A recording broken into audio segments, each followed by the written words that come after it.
স্বামীকে অবজ্ঞার না করি গো,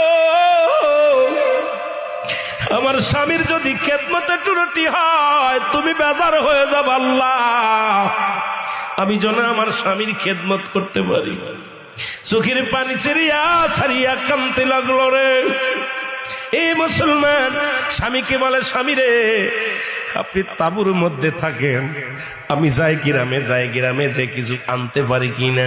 স্বামীকে ওই তাঁবুর মধ্যে রেখে কুড়ে ঘরের মধ্যে রেখে গ্রামে যায় কাজ করতে। সারাদিন ভরে বিবি রহিমা মানুষের বাড়ি থালা বাটি মাঝে, সারাদিন ভরে মানুষের বাড়ি পানি উঠায়, সারাদিন ভরে মানুষ